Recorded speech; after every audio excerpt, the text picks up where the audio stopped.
Assalamualaikum warahmatullahi wabarakatuh. Halo rekan, kembali lagi di podcast kan bersama saya Nindya Novira. Dan saat ini telah hadir bersama kita, beliau adalah salah satu penyusun panduan untuk laboratorium COVID yang dikeluarkan oleh Komite Akreditasi Nasional. Mari kita sambut Ibu Dr. Francisca Sri Utami. Selamat pagi Ibu. Selamat pagi. Selamat datang di podcast kan. Bagaimana Ibu kabarnya hari ini? Baik-baik, terima kasih. Alhamdulillah baik ya Bu ya. Nah, Ibu ini adalah salah satu penyusun dari panduan COVID, betul ya Bu ya? Ya, betul. Nah, kali ini kita akan membahas terkait kontribusi dan stakeholder dalam penanganan pandemi ya Bu ya. Baik Bu, ini COVID sudah 2 tahun ya Bu ya di Indonesia. Datang COVID ini menyebar pertama kali di tahun awal 2020. Betul ya Bu ya, betul. di bulan Maret atau Februari ya Bu ya. Nah, bicara tentang COVID dan laboratorium nih Bu ya. Terkait laboratorium pengujian, bagaimana nih Bu kesiapan awal dari laboratorium yang ada di Indonesia pada saat pertama kali ada COVID di Indonesia ini, bagaimana Bu kesiapannya? Ya, baik, terima kasih pertanyaannya. COVID datang di Indonesia dan mulai diketahui adanya bulan Maret 2020. Iya, betul. Ya, itu pada saat awal memang boleh dibilang tidak ada laboratorium yang siap. Kesiapan pada saat itu berdasarkan pengalaman dan yang sudah dilakukan oleh Badan Penelitian dan Pengembangan Kesehatan Balitbangkes dalam program Sentinel Ilisari. Jadi di situ memang sudah itu bergabung di dalam jejaringnya dengan dunia, dengan WHO dan sebagainya, menilai adanya kasus-kasus infeksi saluran pernapasan yang basicnya itu tentang influenza. Jadi itu sama. Kemudian adanya COVID-19 yang disebabkan oleh SARS-CoV-2 itu dikembangkan di sana awalnya. Jadi pada saat awal hanya satu laboratorium Balitbangkes yang mampu melakukan deteksi. Nah, setelah dari keadaan tersebut ternyata jumlah kasusnya meningkat, jumlah kasusnya banyak, tidak mungkin dilayani oleh satu ya, Bu, ya, laboratorium tadi, saja ya.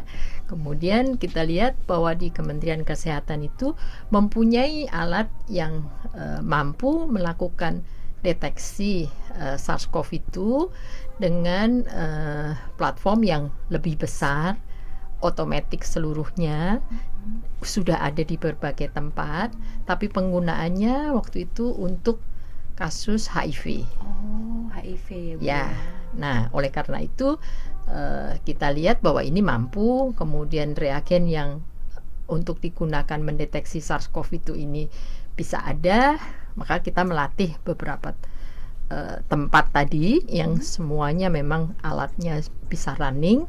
Kemudian kita lakukan itu untuk pertama kalinya. Jadi jadi tidak hanya satu, tapi tambah beberapa.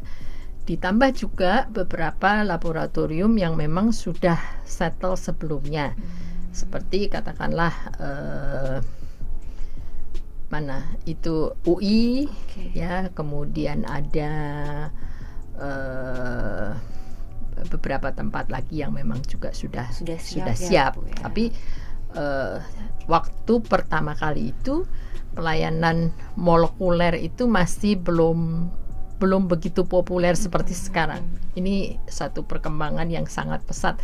Di dalam 2 tahun semua orang akhirnya mengetahui apa itu PCR, apa itu. Betul sekali, ini ya, Bu. sangat merubah. Sedangkan istilah laboratorium molekuler atau deteksi secara molekuler ini sebetulnya sudah ada dari dulu ya Bu. Sudah ada sejak sebelum tahun 2000 itu sudah banyak yang mampu, tapi pasarnya nggak ada gitu kan. Jadi investasinya besar dan pasarnya nggak ada. Baik, jadi tidak hanya di Balitbangkes, ternyata sebelum ada COVID ini emang sudah ada beberapa lab yang sudah menunjang hal tersebut ya Bu ya. Baik nih Bu, kalau itu tadi bahas tentang lab yang awal kesediaan terhadap COVID ya Bu. Kalau untuk urgensinya Bu, apa yang mendorong Ibu dan stakeholder untuk mengeluarkan kebijakan tersebut Bu terkait panduan COVID ini Bu? Ya, itu tadi kalau yang settle itu kita sudah lebih kurang kita menguasai. Tapi bantuan dari berbagai negara, bahkan alat, bahkan reagen dan sebagainya itu sangat banyak dan itu variasinya besar sekali. Oleh karena itu kita butuh panduan, sangat membutuhkan panduan untuk minimal apa sih yang harus kita pakai sebagai patokan bahwa ini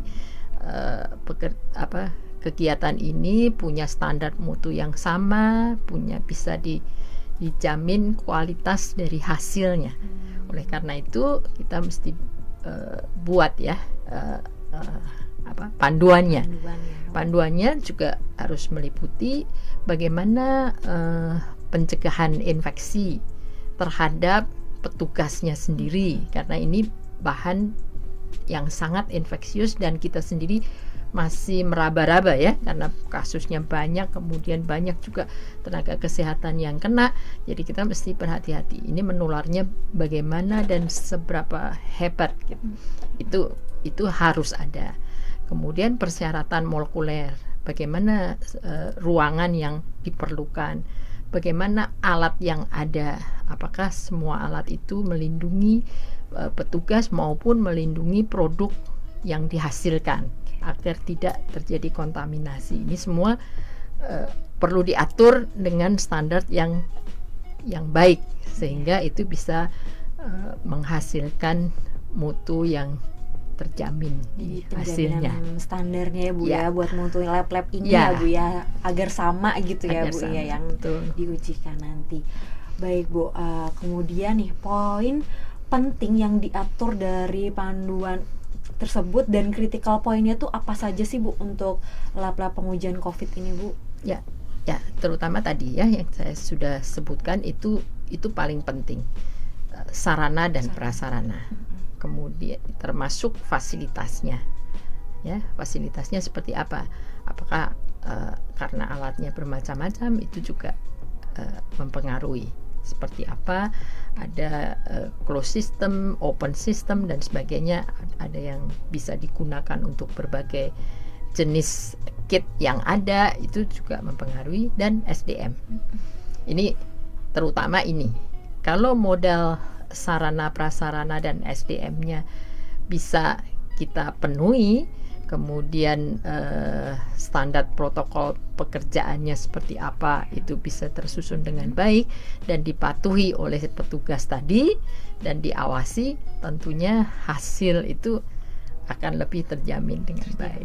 Ya. Jadi fasilitas, SDM, keadaan, terus prasarana alat juga harus terjamin ya Bu ya, sehingga dari masyarakat pun, dari petugas pun juga aman ya Bu ya. Betul seperti itu. Oke rekan, menarik sekali obrolan kita saat ini. Jangan kemana-mana setelah jeda berikut ini.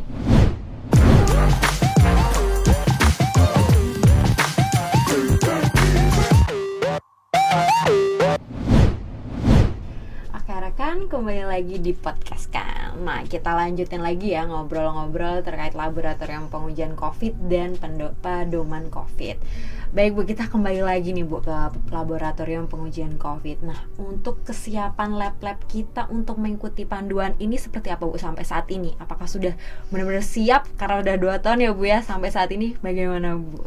Ya, panduan ini diterapkan pada saat kita mengakses untuk memulainya satu laboratorium itu untuk bisa operasional. Ini link dengan apa yang dilakukan oleh Dinas Kesehatan dalam hal ini ya, itu hampir sama semuanya, harus terpenuhi dengan baik, kemudian dia bisa melakukan atau bisa di-approve untuk mendapatkan izin. Itu digunakan sesuai dengan itu. Ada beberapa yang gini, jadi tidak semuanya itu bisa terpenuhi terus. Katakanlah jumlah laboratoriumnya sudah banyak, Tapi angka itu tidak fix, naik turun. Artinya apa? Ada beberapa yang memang sudah bisa melakukannya, di-approve untuk bisa melakukan pemeriksaannya, tapi pada satu saat dia pindah lokasi. Nah, itu kan jadi Kendala ya, Bu, tidak bisa lagi ya. Kemudian ada yang baru yang menyusul mengajukan permohonan izin dan sebagainya harus memenuhi standar-standar tadi. Itu terus terjadi dan ya memang keadaannya demikian ya, tidak semuanya bisa memenuhi semua. Yang paling penting sebetulnya yang harus kita penuhi adalah bagaimana minimal pengendalian infeksinya. Yang kedua adalah bagaimana quality dari pemeriksaannya sendiri. Apakah itu pemantapan mutu internalnya maupun pemantapan mutu eksternal. Ini menjadi hal yang sangat penting ya, yang harus kita pegang bersama sebagai jaminan mutu. Berarti quality dari pemeriksaan tersebut ya, Bu, ya, yang paling penting ya, Bu. Ya. Nah, menurut Ibu seberapa besar sih, Bu, dampak dari panduan COVID yang telah dikeluarkan ini, Bu, untuk masyarakat dan tentunya dalam penanggulangan COVID ini, Bu? Panduan ini menjadi pegangan gitu ya, menjadi dasar bagaimana men-setting suatu laboratorium COVID yang minimal itu harusnya seperti apa. Di sana disampaikan bagaimana harusnya termasuk alur pemeriksaan, termasuk ukuran-ukuran, alat-alat detail disebutkan di sana. Seperti contohnya APD pun itu dituliskan, APD yang seperti apa yang harus ada. Kemudian tentang pengiriman sampel, tentang pengepakannya, itu semua juga ada di dalam sana. Kemudian yang berikutnya adalah quality control internal atau pemantapan mutu internal kita sebut ya. Itu harus melalui beberapa hal yang kita harus penuhi. Jadi tidak hanya satu hal saja, tapi ada beberapa hal, termasuk bagaimana kualitas dari sampelnya, bagaimana kualitas dari ekstraksinya, apakah memenuhi persyaratan, kemudian bagaimana hasil dari pemeriksaannya sendiri dan bacaannya, hasilnya. Itu semuanya ada di panduan itu. Kemudian tentang pemantapan mutu eksternal, ini yang memang baru di tahun terakhir itu bisa ada gitu ya. Sebelumnya memang belum bisa dilaksanakan dengan baik. Makanya dilakukan semacam cross check atau uji banding gitu ke Litbangkes. Itu basicnya seperti itu. Kalau nanti sudah mapan pemeriksaannya, tentunya ini akan ada satu badan badan eksternal, badan independen yang mengeluarkan panel testing untuk menilai eksternalnya seperti apa. Jadi panel testing itu adalah kit yang memang sudah diketahui nilainya, apakah dia positif, kalau positifnya seperti apa, positif tinggi atau positif rendah dan sebagainya, dan laboratorium akan menggunakan bahan tersebut untuk diuji. Hasil ujinya seperti apa dibandingkan dengan hasil uji yang sudah ada nilainya tadi, dan dibandingkan terhadap peer group-nya, apakah di satu wilayah, apakah di seluruh negara, itu sebagai acuan patokan gitu ya, Bu ya. Betul. Jadi nanti lulus atau tidaknya gitu. Nah, Bu, kalau ini, Bu, seberapa besar tingkat kepercayaan lab penguji di Indonesia bahwa mampu menghasilkan hasil yang teruji dan benar, Bu? Seberapa besar, Bu? Sebetulnya kalau saat ini gitu ya, kalau sudah mapan dan makin kesini makin mengerti bagaimana proses pemeriksaan molekuler dan sebagainya, terutama untuk COVID ini, tentunya ini akan sangat sangat besar ya pengaruhnya.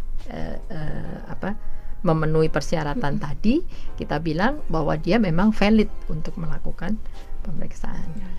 Yang ada sekarang kita memang belum bisa menyatakan demikian yang mana yang ini, karena tidak semua laboratorium itu diakreditasi oleh betul. Karena kan ini kan sifatnya adalah voluntary ya, bukan mandatory. Jadi kalau mau semuanya sama ya mungkin agar terjamin semuanya ya Bu ya. Gitu. Semakin baik ya Bu yang terjamin ya Bu ya. Oke, kembali lagi ke laboratorium ya Bu ya. Seberapa penting sih Bu laboratorium ini diakreditasi oleh KAN, dan tentunya keuntungan bagi lab pemeriksa COVID Bu? Bagaimana Bu? Ya. Jadi seperti tadi kita sudah singgung sedikit ya tentang apakah itu voluntary dan mandatory ya. Kalau beberapa perusahaan yang akan bekerja sama dengan satu laboratorium ini mensyaratkan bahwa akreditasikan itu menjadi salah satu syarat. Nah, kalau ini digunakan ya, jadi mereka memegang itu seringkali kaitannya dengan kerjasamanya di luar negeri dan sebagainya gitu. Jadi itu merupakan satu logo yang atau standar yang harus dipenuhi. Itulah yang merupakan dasar bagaimana KAN ini, akreditasi KAN ini bisa lebih menjamin kualitas mutu atau kualitas hasil pemeriksaannya. Jadi memang harus terjamin dulu ya Bu ya, agar dapat dipercaya seperti itu ya Bu ya. Baik rekan, semakin menarik ya obrolan kita kali ini. Jangan kemana-mana setelah jeda berikut ini.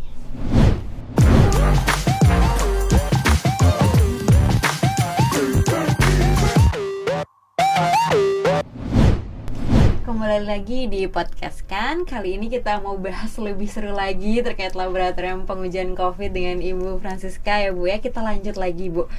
Nah kali ini kan ini sudah keluar ya Bu ya kebijakan terkait pelonggaran masa pandemi pada tahun 2022 ini kan sudah semakin longgar ya Bu ya untuk saat ini. Nah menurut tanggapan Ibu bagaimana Bu dengan pelonggaran kondisi saat ini Bu? Apakah di Indonesia sudah siap Bu dengan aturan yang baru ini Bu? Ya.